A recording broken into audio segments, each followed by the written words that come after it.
कितनी बार ऐसे ऐसे भक्त हैं जो जाति में भले ही श्रेष्ठ नहीं है, पर ठाकुर जी ने उनको ब्राह्मणों से भी ज्यादा महत्व दिया है। श्री तुकाराम जी महाराज वे ब्राह्मण नहीं थे, पर श्री तुकाराम जी का अभंग सुनकर के छत्रपति श्री शिवाजी महाराज भी उनके सामने हाथ जोड़ करके बैठ जाते थे।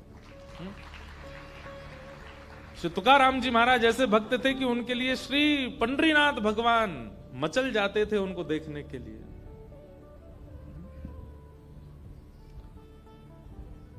चोखो मेला पंढरपुर के पास भक्त हुए, उनका चरित्र मैंने कहा है। कैसे अद्भुत भक्त, श्रेष्ठ जाति के नहीं थे संसार के लिए, पर ठाकुर जी के लिए। ठाकुर जी आप किस वर्ण में जन्मे हो इससे ठाकुर जी को ज्यादा फर्क नहीं पड़ता, पर जहां भी जन्मे हो आपका स्वभाव कैसा है वो ठाकुर जी देखते हैं। आपका व्यवहार कैसा, आपकी विचारधारा कैसी। तो ये उन भक्तों के लिए जिनका स्वभाव अच्छा नहीं है, जिनका व्यवहार अच्छा नहीं है, जिनके विचार अच्छे नहीं है, वो भक्त बहुत ध्यान से सुनिएगा इस कथा को। तो पुणे के पास में एक गांव है पुरंदरपुर, वहां पर एक ब्राह्मण रहते थे। स्वरूप ब्राह्मणों का था पर स्वभाव वैश्यों का। वैश्य मतलब हमारे बनिया भाई लोग, उनके जैसा उनका व्यवहार था। कैसा? व्यापार करते थे, धन देते थे उस पे, क्या बोलते हैं उसको, ब्याज पे, ब्याज पे धन देते थे लोगों को। और अपना गल्ला खोल रखा था, गल्ले पे बैठते थे। ब्राह्मण का नियम है संध्योपासन करना चाहिए, यज्ञ करना चाहिए, अध्ययन करना चाहिए, ग्रंथों का अवलोकन करना चाहिए, पर ये सब कुछ नहीं करते थे। सुबह उठे, केवल तिलक लगाया, स्नान करके चोटी शिखा बांधी और सीधे अपने गल्ले पे पहुंच जाते थे। उनको दिन भर का यही, क्या देना है देते रहो।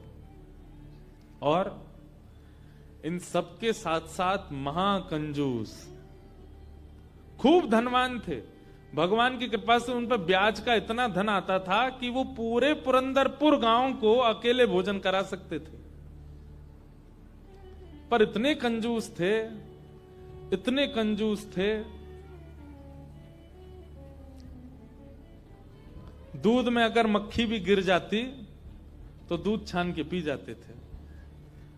और मक्खी को यूं पकड़ करके उसके भी 2-4 बूंद छींटा जो दूध के होते थे उनको भी लेकर पी जाते थे। दूध का क्या बिगड़े, इतने कंजूस।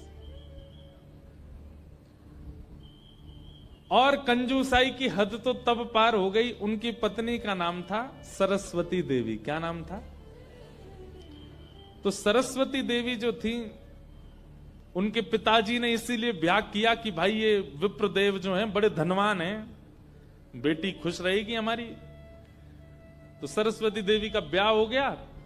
उनकी मां ने, पिता ने जितने गहने दिए, ब्याह के अगले दिन ही, सब लोग इधर देखो, बहुत ध्यान से सुनो कथा। ब्याह के अगले दिन ही सुबह सुबह ब्राह्मण देवता उठे, देवी सुनो, सबरे गहने उतारो अपने। बोले क्यों?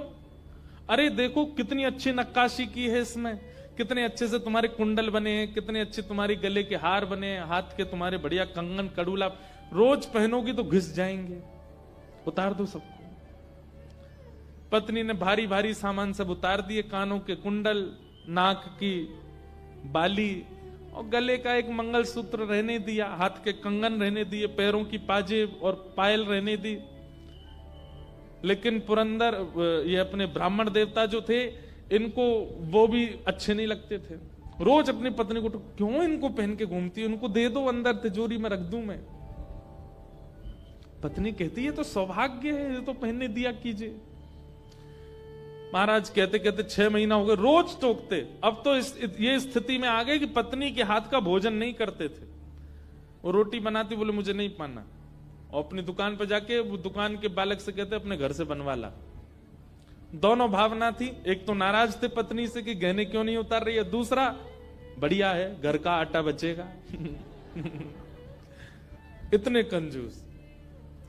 पत्नी बोली क्या करे, रात में बोली आप कैसे मानेंगे, बोले ये उतार दो जितने पहन रखे हैं। उसने कान के कुंडल भी उतार दिए, हाथ के कड़ूला भी उतार दिए, पाजेब भी उतार दी।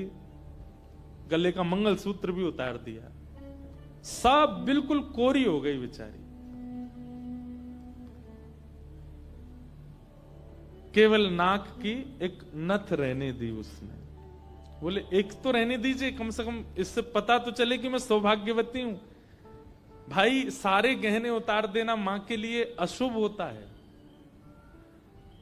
पतली सी एक नाक में वो नथ भी नहीं थी, छोटी सी एक कील जैसी थी। उसके लिए भी बोले कि रात में तो उतारी दिया करो इसको भी। इतने कंजूस, सब उतार दिया। पत्नी बेचारी साड़ी में और केवल एक नथ लगा करके मांग में सिंदूर भर के बिंदी लगा के वैसे घूमती थी। शादी ब्याहों में जबरदस्ती नहीं जाते थे। एक दिन पहले अपने आप को बुखार में हूं ऐसा बोल देते थे, क्योंकि गहने निकाल के देने पड़ेंगे, पहन के जाएगी।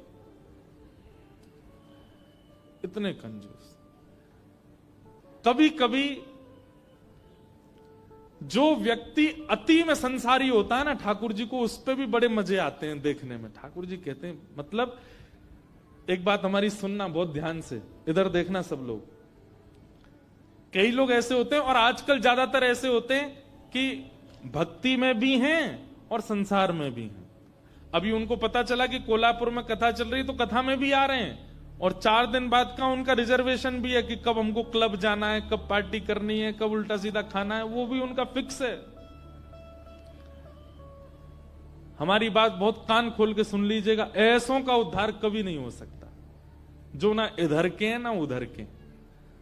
हम अपनी कथा में स्पष्ट कहते हैं, एक थौर पकड़ो, या तो ठाकुर जी को ही पकड़िए, और संसार में अगर जाना बहुत रुचिकर लगता है तो उसी को ही पकड़िए। ये बीच में मत घूमा कीजिए। कथा हुई तो यहां आ गए, और कभी कुछ उल्टे सीधे काम हुए तो वहां भी चले गए। अब पी भी लेते हैं, खा भी लेते हैं, कथा भी तो सुनते हैं। ऐसों का तो कभी उद्धार नहीं हो सकता। इसलिए एक ठौर पकड़ो, या तो वहीं के ही रहो, पूरे खाओ पियो आनंद करो, या फिर कथा के ही रहो। वैष्णव हो जाने का कम से कम इतना तो आप पालन कर सकते हैं कि जहां भगवत चर्चा नहीं है, जहां भगवदीय लोग नहीं है, जहां पर ऐसी व्यवस्था नहीं है, वहां से थोड़ा परहेज करो, वहां नहीं जाना है। आपको क्या पता कौन सी व्यवस्था, कौन सा भाव आपके चित्त को परिवर्तित कर दे। तो इसलिए हमारी प्रार्थना है, ये बीच के मत रहिए, इधर उधर घूमते रहते हैं। एक तरफ जाइए, एक तरफ पकड़िए। संसार अच्छा लगता है तो पूरे पूरे जाओ वहीं पे।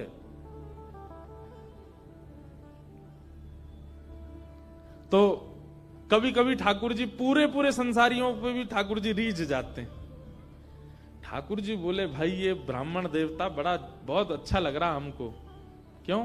बोले इतना कंजूस तो हमने कभी नहीं देखा है, बहुत भयंकर कंजूस है। ठाकुर जी का मन आ गया उस पर। अच्छा, जो पत्नी थी ना सरस्वती देवी, वो बड़ी भक्ता थी।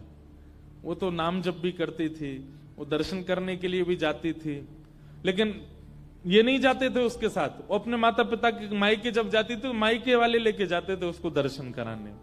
ये तो कभी नहीं लेके जाते थे, तो कंजूस थे, खर्चा होगा।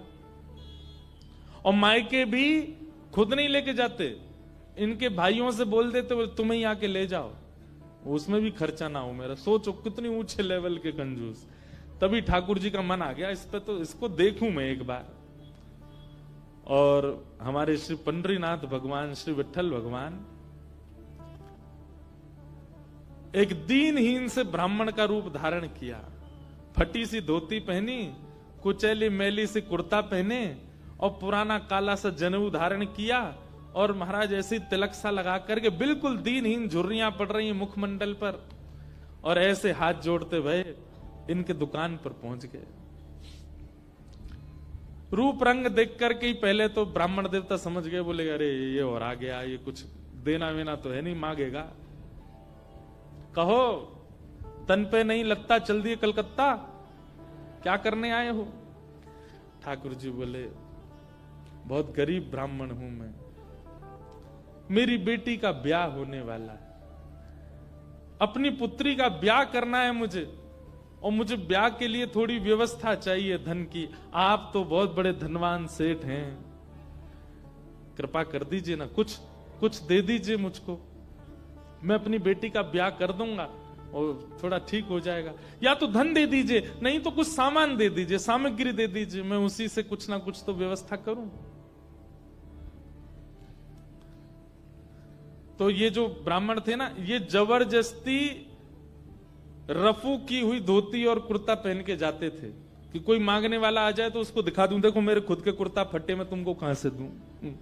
तो ठाकुर जी को दिखाने लगे, ये देखो मेरी धोती यहां से उधरी हुई है, मेरा कुर्ता यहां से फटा हुआ, कैसे तुमको दूं, मैं खुद नहीं अपने नए खरीद पा रहा, तुमको कहां से दूं भाई।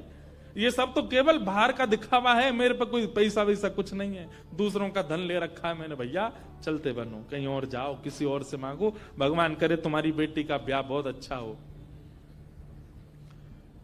बोले मुझे या तो धन दीजिए, नहीं तो मैं यहीं बैठा रहूंगा। ठाकुर जी जिद पे आ जाएं तो उनको कौन हटावे। ठाकुर जी वहीं बैठ गए द्वार पे, बोले मुझे धन दो, ऐसे तो नहीं जाऊंगा, मैं आपके दर पे आया हूं, कुछ तो लेके जाऊंगा, मेरी बेटी का ब्याह है। अंत में हार करके ब्राह्मण बोला, देखो मैं ऐसे नहीं देता हूं, कुछ लाओ, मेरे पास गिरवी रखो, पैसा ले जाओ, और जब पैसा हो जाए तो पैसा देके अपना सामान ले जाना, तुम पे है कुछ देने के लिए। ठाकुर जी बोले मुझ पे तो कुछ भी नहीं है, मुझसे कुछ काम करा लीजिए दुकान में, मैं ये कर दूंगा, आपकी साफ सफाई कर दूंगा, इतना कर सकता हूं, उसके बदले कुछ दे। बोले उसकी जरूरत नहीं है, सब है नौकर चाकर मेरे पास, मैं तुम्हें बस इतना कह सकता हूं, कोई मूल्यवान सामग्री दो, पैसा ले जाओ, और जब पैसा हो जाए तो पैसा वापस दे के सामग्री ले जाना। मतलब इतना भी दान नहीं कर सकता मैं।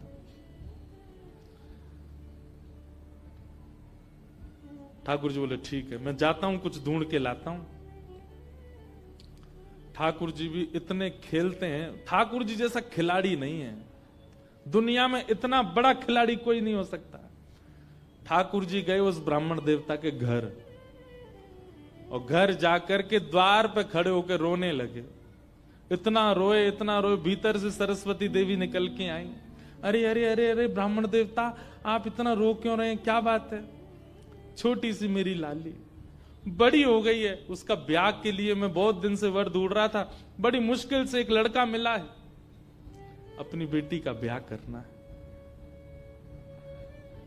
बहुत जगह ठोकरें खा के मांगा मैंने, मुझे किसी ने सहायता नहीं दी, अंत में तुम्हारे द्वार आया हूं, यहां भी नहीं मिला, बेटी को क्या मुंह दिखाऊंगा, यहीं प्राण त्याग दूंगा, जहर मेरी जेब में ही रखा है। सरस्वती देवी तो बेचारी बड़ी भावुक, भक्त का इस स्वभाव है कि वो दूसरे की पीड़ा देख ही नहीं पाएगा, तब समझो वो भक्त है। जो दूसरे की पीड़ा देख ले और देख करके भी बिल्कुल उसका मन घबराए ना, मन बिल्कुल नेत्र सजलना हो, समझना उसमें भक्ति भाव उचित है नहीं। सरस्वती देवी तो रोने लगी, आंखें लाल पड़ गई। बोले भगवान, मेरा मन अगर मुझ में सामर्थ होती मैं पूरा घर आपको दे देती, पर मैं क्या करूं। मेरे पतिदेव इतना प्रतिबंध लगा के रखते हैं कि मैं स्वयं ऐसे रहती हूं, मैं आपको क्या दूं।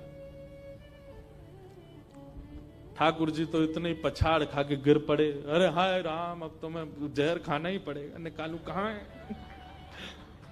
सरस्वती देवी रुकी रुकी रुकी, ऐसा मत कीजिए भगवान, चरण पकड़ूं आपके, मेरे पास एक ही वस्तु है।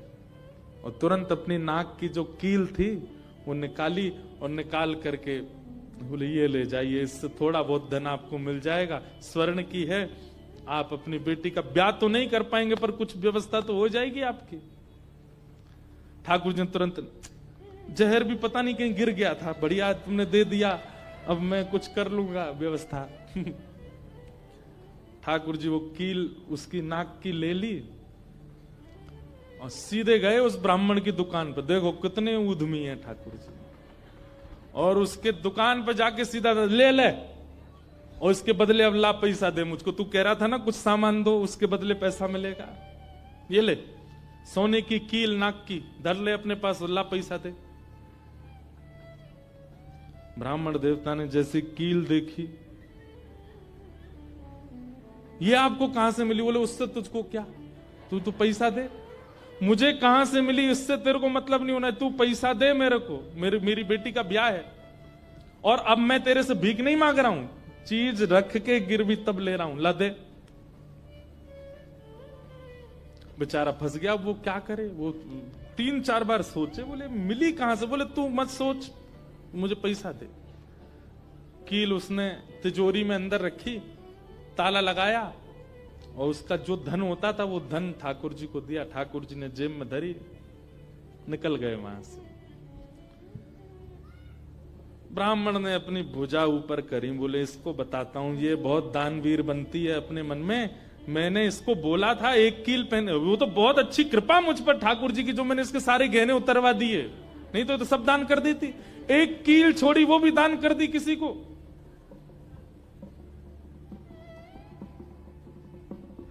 पहुंच गए। अब यहां वो ब्राह्मण जा ही रहा था अपने घर, उससे पहले दुकान का जो मुनीम था वो बेचारा सरस्वती देवी को बहुत मानता था, कभी कभी सहायता कर देती होंगी उसकी।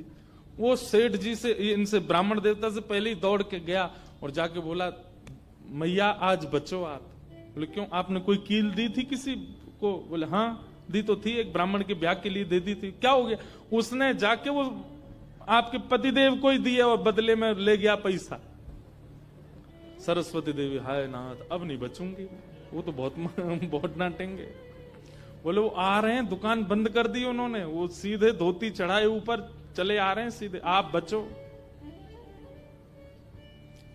सरस्वती देवी बोली कहां जाऊं? हे पांडुरंगा, हे विठलनाथ, हे मेरे प्राणनाथ, मेरी रक्षा करो। ये कैसा नियम आपने, मेरे आज जीवन में पहली बार तो कुछ दान किया, वो भी एक ब्राह्मण बेचारा अपनी हत्या करने पर तुला था तो मैंने किया। ये कैसा आपने खेल किया ठाकुर जी, कैसे भी मेरे पति को रोको। लेकिन इतनी डरती थी अपने पति से, इतनी व्याकुल हो गई, तुरंत विष ले लिया। बोली कि मैं उनका क्रोध नहीं सह पाऊंगी, उनकी मार पिटाई डांट नहीं सह सकती, उससे अच्छा तो मैं प्राण त्याग दूं अपने। और श्री पांडुरंग भगवान विठल की सामने सुंदर चित्रपट था, उसी के सामने नेत्र सजल हैं, हाथ में विष का प्याला लेकर के, और बस देखती जा रही है। बोले नाथ मैंने किसी और उद्देश्य से नहीं किया, केवल एक ब्राह्मण की पुत्री का ब्याह हो जाए इसलिए किया, मेरे पति मुझे छोड़ेंगे नहीं, इससे अच्छा मैं प्राण ही त्याग रही हूं। मुझे पता है शास्त्रों में प्राण आत्महत्या करना जघन्य अपराध है, पर मेरे पास और कोई उपचार नहीं है। और जैसे ही अपने मुख से लगा करके विषपान करने लगी, इतने में ही ऊपर से वो नाक की कील आकर के उसके पात्र में ही गिरी। और जैसी खन्न से आवाज हुई, नेत्र खोल करके देखा, भीतर अपने हाथ को डाल करके जैसे ही निकाला तो वही नाक की कील उसके हाथ में आ गई। और नाक की कील हाथ में आते ही, इतने में ही वो ब्राह्मण का प्रवेश हुआ। प्रवेश होते ही उसने भीतर से किवाड़ लगाई, ढूंढने लगा कहां है, कोई साधन मिले इसको बताता हूं। पत्नी सामने खड़ी थी, कहिए कहिए, आज कुछ कहूंगा नहीं, आज तो करूंगा, तू बता तैने किसी को दान कैसे किया बिना मुझसे पूछे? तू क्या दान किया? तेरी नाक की कील कहां है बता? पत्नी ने अपना हाथ आगे किया, ये रे। उस ब्राह्मण ने जाकर के कील उठाई, तेरे पास कहां से आई? बोले मेरे पास ही थी। नहीं ये तेरे पास नहीं है, ये तो मेरे पास वहां रखी है तिजोरी में भीतर, चाबी मेरी यहां डली हुई है, तेरे पास कहां से आई? बोले मेरे पास ही है, अब बहुत दिन से पहनी हुई थी, साफ करने के लिए उतारी थी थोड़ी सी। ऐसा हो ही नहीं सकता है, मैंने इसके बदले मूल्य दिया है एक ब्राह्मण को, और ये मेरी तिजोरी में रखी है, चाबी मेरे पास है। तो रुक, अभी रुक, मैं अभी जाता हूं। और कील अपने संगी लेके गया, गए, जाकर के दुकान खोली, चाबी लगा करके खोली, तिजोरी जैसी खोल करके देखा उसमें वो कील थी नहीं, वो हाथ में थी। ब्राह्मण बोला ये कोई स्वप्न नहीं है, ये कोई अचंबा नहीं है, ये कुछ और है। नेत्र सजल हो गए, दौड़ करके घर आया, बोले मुझे सच बताओ क्या हुआ? पत्नी बोली सच बताऊं? बोले हाँ, मैंने ही ब्राह्मण को दी थी।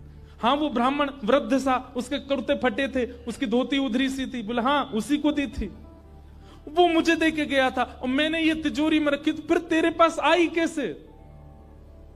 बोले मुझे जब पता चला कि आप क्रोध करके आएंगे और मेरे को बहुत सुनाएंगे, डांटेंगे, मारेंगे, तो मैंने सोचा कि मैं इससे अच्छा तो अपने प्राण त्याग दूं। और मैं पांडुरंग के सामने रोते हुए विष लेकर के हाथ में पीने को हुई, इतने में ही आपका घुसना हुआ और ऊपर ना जाने कहां से वो नाक की कील आकर के इसमें गिर पड़ी। ये किसी और ने नहीं, और वो ब्राह्मण कोई और नहीं, साक्षात पांडुरंगा ही थे, वही आए थे, वही आए थे, वही ये सारी लीला करके गए हैं। मैंने जीवन भर भजन किया, जीवन भर विचार किया, दान करूं, पुण्य करूं, सत्कर्म करूं, यज्ञ करूं, पर आपने मुझे कभी अनुमति नहीं दी। अरे दुनिया के लोग कमाते हैं और दान करते हैं, पर हम कितने भाग्यशाली हैं कि स्वयं पांडुरंगा आए और आकर के हमारे कमाए गए धन को स्वयं लेकर के दान करवा के गए, ब्राह्मण बन के स्वयं अपने हाथ में लेकर के गए। ये आप पर और मुझ पर कृपा है। उसी समय ब्राह्मण ने मन में सोचा, मैंने जीवन में एक कार्य भी अच्छा नहीं किया, मैंने जीवन में एक कृत्य भी ऐसा नहीं किया जिससे ठाकुर जी मुझसे प्रसन्न हो, लेकिन मैं इतना अधम, इतना पापी, इतना दुष्ट, इतना अयोग्य, फिर भी मुझे ठाकुर जी ने इस योग्य समझा। और योग्य क्या समझा, मेरी दुकान पर आकर के ठाकुर जी याचना कर रहे थे कि मैं कुछ दे दूं। मैं कितना बड़ा दुर्भाग्यशाली कि ठाकुर जी मेरे द्वार पर आए और मैंने कुछ नहीं दिया उनको, उनसे हट किया, उनसे कहा कि कुछ लेके आओ तभी तुमको दूंगा। मेरी वजह से ठाकुर जी को श्रम सहना पड़ा।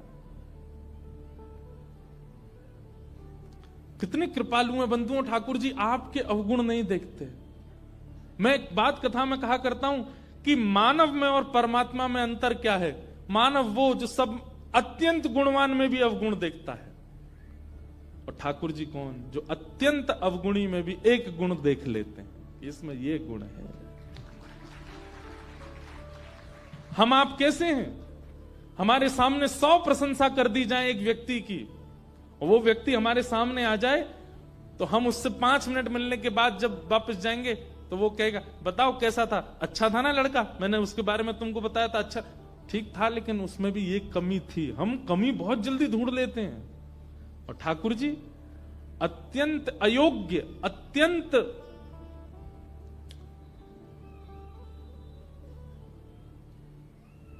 विचलित व्यक्ति में भी एक गुण खोज लेते, इसीलिए वो ठाकुर जी।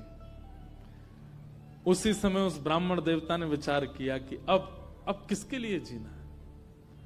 अपनी दुकान बंद कर दी, दुकान को बेच दिया, घर को बेच दिया, और पत्नी के साथ आ गए श्री पंडित।